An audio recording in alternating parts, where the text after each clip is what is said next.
If your biggest dreams for your life scare you, this episode is for you.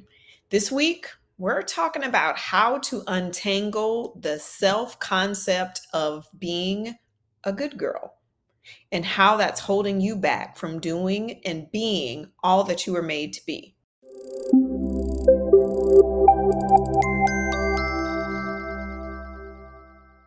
Welcome to How to Be a Dangerous Woman, a place where we dive deep into breaking down into what makes amazing women just like you think, feel, and perform at levels beyond what you thought was possible. This is a place where women learn what it truly feels like to have it all without guilt, without imposter syndrome, and without overwhelm getting in the way. I'm Dr. Crystal Connor, and together we're going to explore the health, mindsets, and strategies that distinguish the world's top performing women. And you're going to walk away with the exact tools that you need to build and create a life on your own terms. Hi there, my friends.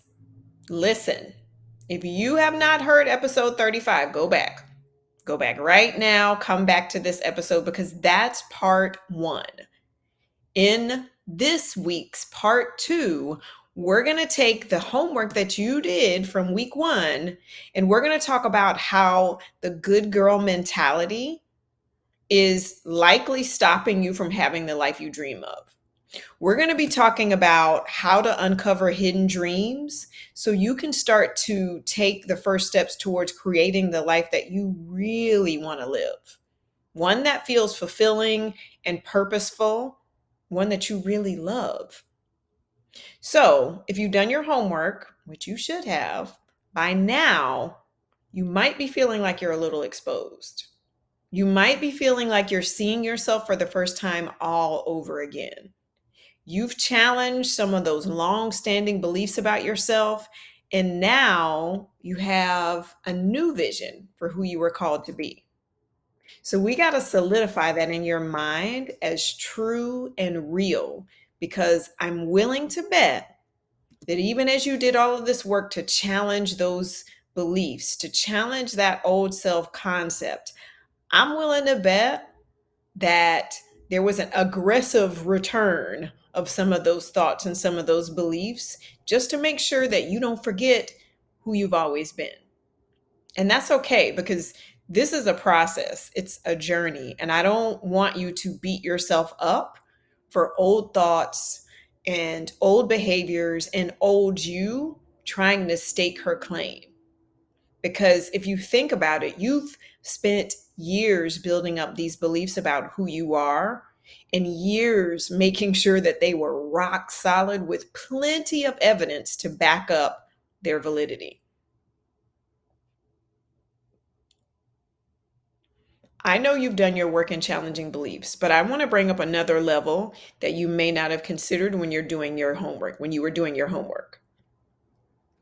Part of upgrading and elevating your self concept includes the undoing of the cultural indoctrination of the good girl. If you didn't know, now you know, I'm writing a book and it's likely going to share the same title as this podcast. One of the things that I discuss is this concept of society's good girl. So I'm going to read to you an excerpt from the book's intro, because that's all I've written so far.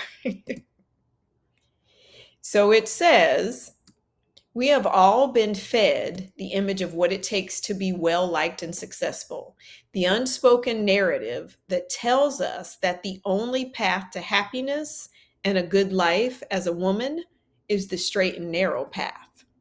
The path that doesn't inconvenience anyone or make anyone uncomfortable.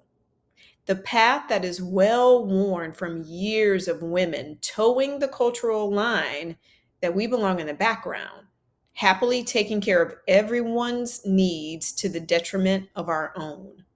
Settling for a less than life because we're told the sacrifices to have a more than life are too great to bear. The punishment for breaking free from the path, from charting your own, is often ostracization, chastisement, and judgment. The modern day equivalent of having a scarlet letter A put on your chest. Ooh, that's good, right? Now, I want you to think about that. Think about the dream for your life that you wrote out in your homework. How many of the thoughts that came up for you as you were creating that dream life were thoughts of how you would be viewed by society, by your family, by friends? How many of your thoughts sounded like, I can't do that? And your because had something to do with your role and your position as a woman. You can't start that business because in doing so, you're probably going to neglect your partner and your kids, which would make you a really bad mother and a bad wife. You can't make a lot of money and build wealth because that would mean you're greedy, and rich people are selfish. And even if you do build wealth, you most certainly cannot talk about it or share your story with other women because that's bragging. You can't build a business or want to rise in the ranks in your career because in doing so, you're probably going to miss out on being a wife and a mom. You can't be in charge. You can't be a leader without being called bossy, pushy, or just completely out of your name. You can't dress a certain way after a certain age. You can't work on your physical body and be too proud of it because the main priority for women is that of being a caretaker of everyone but herself.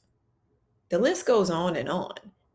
And any deviation from that, any woman who wants to have it all, the best career, amazing relationships, phenomenal health and wealth, that woman has been subconsciously programmed to believe that it is unsafe to do so. She's had the belief instilled that any attempt to do so will result in sacrifices being made, which will eventually lead to destruction and despair. So you stay for the kids. You continue on in a career that is draining the life out of you. You push down your dreams. You people please. You don't set boundaries. You put yourself last. You distract. You pretend. You toe the line. You go through the motions. You're not drowning. Nobody would say your life is bad, but you're treading water. Do you know what that means? If you Google treading water, it literally says to expend effort that maintains one's status, but does not make much progress toward a goal. But this is why we're here. We're here to stop treading water and to break free, to swim freely with intention and purpose. This is what makes us dangerous. Unraveling the years of societal programming that tells us that our dreams are only partially possible, that we must choose, that it is either or and not and. Our work is to undo the good girl system, and it starts with you. So, as you look again at your dream life scenario and those areas of your life, career, relationship, money, health, I want you to see where the good girl in you is holding you back. I think about my client who was dating a man who didn't support her dreams. He didn't put forth the effort to build their relationship. He didn't show her love and affection. He barely checked any of the boxes of things that were important for her, but she stayed for several years. She settled. She continued to date him, hoping he would change. Why? Because she had a belief that because she was over 40, it meant that she would be alone if she left him. So she stayed in hopes that it would lead to the dream that we're sold, that happily ever after. But when she let that thought go, she spent some time alone with herself. She worked on her mindset. She allowed herself to feel lonely. She allowed all of the fears about being alone come up and be present. She didn't push them away. It wasn't pleasant. It wasn't feel good moments. But after some time, she met the man of her dreams, a man that checked every single box she had, and then some. Or my client who had gone to school for years to be a pharmacist. She worked her way through the hospital system to be in a very high paying leadership position, but she wasn't happy. And when I pushed her on it, she admitted that she didn't like being a pharmacist. She had never said that out loud. And when she said it during our session, it was like almost a whisper, as if someone might hear her. And you know what she really wanted to do? She wanted to own her own laser hair removal spa. And when she talked about it, she lit up. It made her so happy to think about owning her own spa and helping people in this new way. You know why she never made any progress towards making that dream a reality? Because she thought that it didn't make sense to leave her profession because she had gone to school and earned her doctorate and was in a high paying job. And good girls don't do that. They don't leave good paying positions of status. These are the types of thoughts I want you to grab a hold of. These are the ones that I want you to look at and see how they are holding you back. I want you to see them and I want you to know that they're optional. If you haven't read Rachel Rogers' book, We Should All Be Millionaires, I highly recommend it. But there is one particular chapter where she asks this question: what would you do if you were a bad girl? I'm going to tweak that a little and ask you this: what would you do if you were a dangerous woman? Would you finally set those boundaries with your loved ones? Would you write that book? Would you start the business? Would you ask for the promotion? Would you leave that relationship? Would you start to say no? What would you do if you weren't held to the good girl standard and instead embrace the idea of being dangerous, embodying everything you were created to be? This is heavy work, my friends. I know you thought you were done with your dream 10 out of 10 life narrative, your homework from last week, but I want you to go back through it. I want you to go through it with a fine tooth comb, looking for those thoughts that tell you why you can't do it and taking them captive.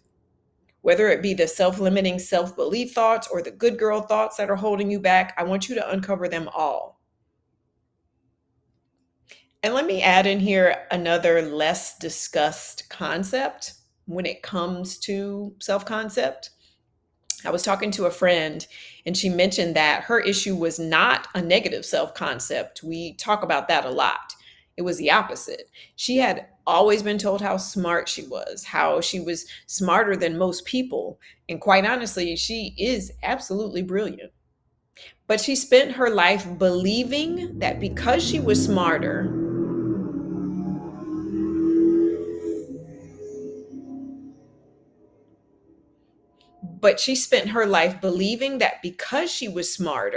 she could handle more than the average person.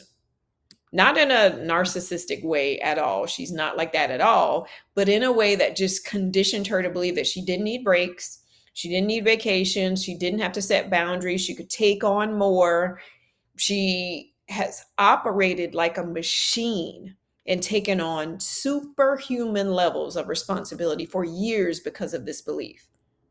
And she's just now really uncovering how this really seemingly positive, beneficial self concept has caused damage and imbalance in her life.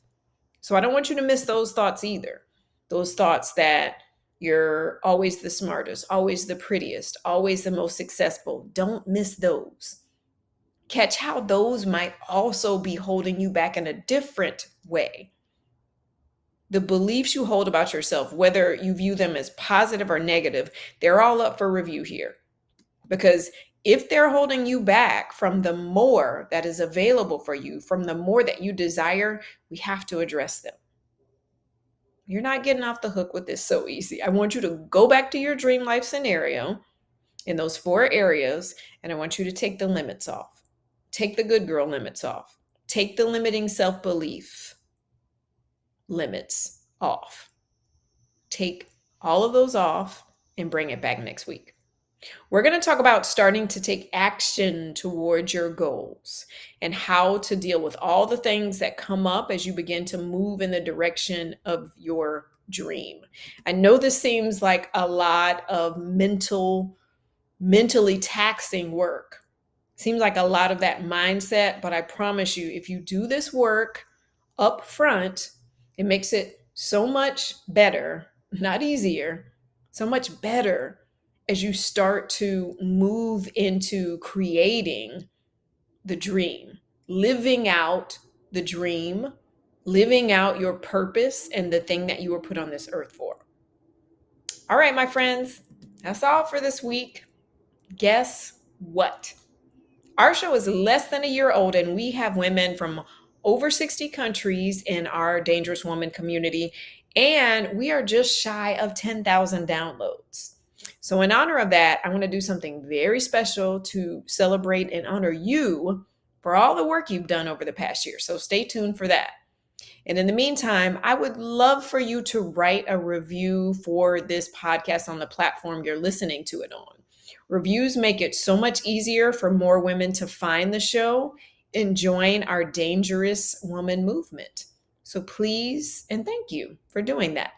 I hope you have an amazing week. God bless you, and I'll see you next Monday. If you found today's episode helpful, go ahead and hit that subscribe button and subscribe to this channel so you never miss an episode. And I'd really love to hear how you're doing. You can find me at Dr. Crystal Connor on Instagram, Facebook, and LinkedIn. I can't wait to hear what progress you've made. So until next week, see ya.